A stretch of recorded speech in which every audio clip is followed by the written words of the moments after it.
381일, 이 기간 동안 이어진 저항이 미국 역사의 흐름을 바꿔놓았다고 하면 믿으시겠어요? 바로 몽고메리 버스 보이콧 이야기인데요. 이게 다 정말 조용한 한 사람을 거부해서 시작됐다는 거. 그 놀라운 이야기 속으로 지금부터 한번 들어가 보시죠. 자, 여러분, 혁명이라고 하면 뭐가 떠오르세요?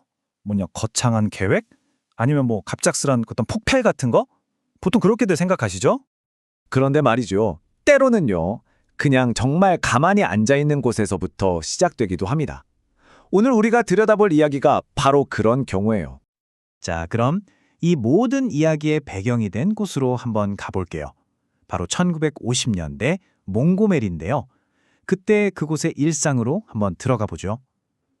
당시 몽고메리에서는요, 버스를 타는 것, 이 아주 평범한 행위가 사실은 매일매일 견뎌내야 하는 어떤 모욕과도 같았어요. 이런 걸 법적으로는 직접 차별이라고 부르는데요. 쉽게 말해서 뭐 합리적인 이유 같은 거 전혀 없이 그냥 그 사람이 가진 어떤 특긴 때문에 불리하게 대우하는 거죠. 몽고메리의 버스 규칙을 보면요. 이 차별이라는 게 얼마나 교묘하게 일상 속에 스며들어 있었는지 정말 적나라하게 드러납니다. 그 규칙이라는 게 정말 기가 막힙니다. 한번 보세요. 흑인 승객들은요, 백인석이 꽉 차면 자기 자리를 그냥 내줘야 했어요.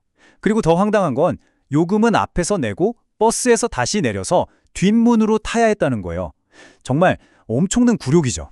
그런데 이 모든 규칙을 강요하는 버스 운전사는 또 전부 백인이었습니다. 만약 따르지 않으면요, 바로 벌금 아니면 감옥에 가야 했어요. 이게 바로 1950년대 몽고메리의 평범한 일상이었다는 겁니다. 이런 숨막히는 억압 속에서 드디어 저항의 불꽃이 탁 하고 튀어오릅니다. 모든 건 한 여성의 선택에서 시작됐어요. 근데 사실 로자 파크스가 처음은 아니었어요.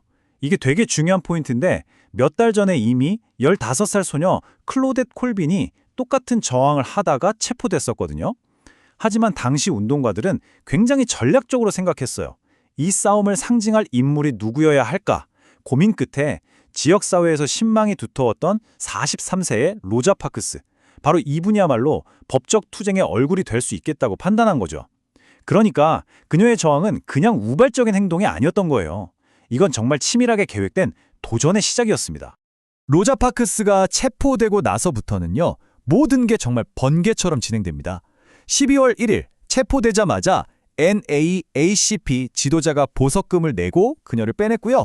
바로 그날 저녁이에요. 바로 그날 저녁에 지도자들이 모여서 딱 하루만 버스 타지 말자 이렇게 버스 보이콧을 조직하기로 결정합니다. 한 사람의 체포가 불과 몇 시간 만에 조직적인 저항으로 확 불붙기 시작한 거죠. 원래는 딱 하루만 하기로 했던 이 시위가 어떻게 됐을까요? 이게 무려 1년 넘게 이어지는 거대한 저항 운동으로 커집니다.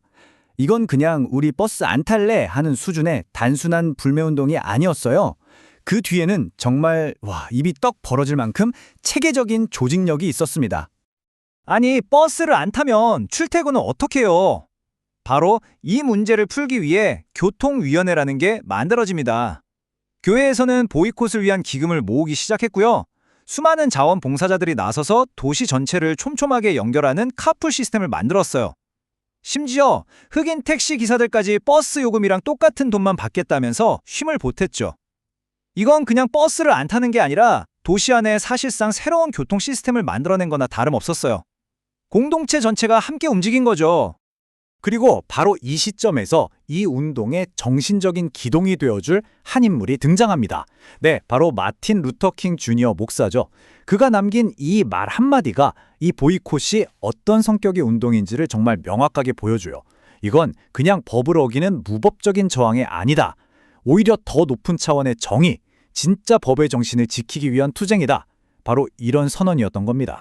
자, 그런데 반대편에서는 어땠을까요? 당연히 이 운동을 아주 우습게 봤습니다.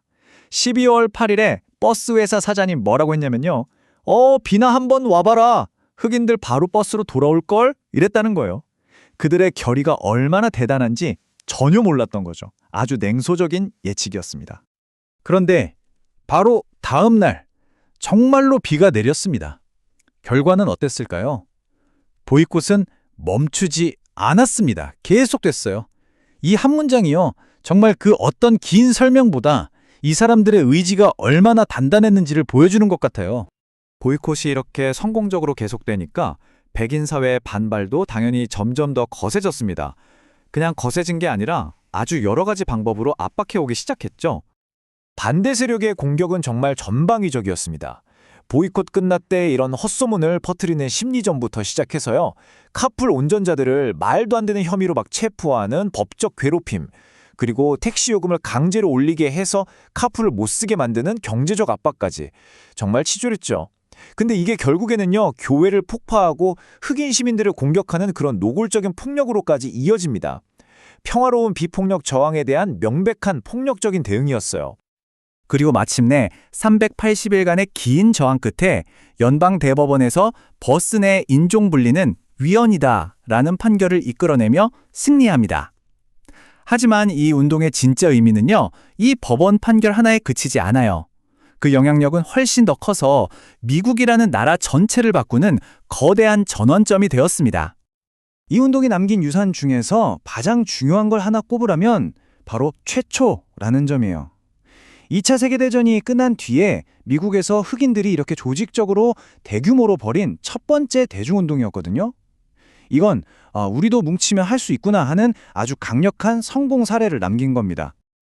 그 파급력은 정말 어마어마했습니다. 총이나 칼을 들지 않고도 이렇게 대규모로 저항하면 세상을 바꿀 수 있구나라는 걸 똑똑히 증명해 보였잖아요. 그래서 이후에 벌어지는 모든 시민권 운동에 거의 교과서 같은 모델이 됐죠. 이 일을 계기로 마틴 루터 킹은 미국의 지도자로 떠올랐고요. 흑인 공동체는 엄청난 자부심과 희망을 얻게 됐습니다. 그리고 무엇보다 미국 사회 전체가 더는 이 시민권 문제를 모른 척할 수 없게 만든 거죠. 결국 381일의 이 기나긴 저항은 한 가지 사실을 분명하게 보여줬습니다. 잘 조직된 비폭력 저항은 한 도시를 넘어서 한 국가를 통째로 바꿀 수 있다는 것을요. 자, 그렇다면 마지막으로 이런 질문을 던져보고 싶네요. 우리는 오늘날 이 위대한 유산이 살아 숨쉬고 행동으로 이어지는 모습을 과연 어디에서 발견할 수 있을까요?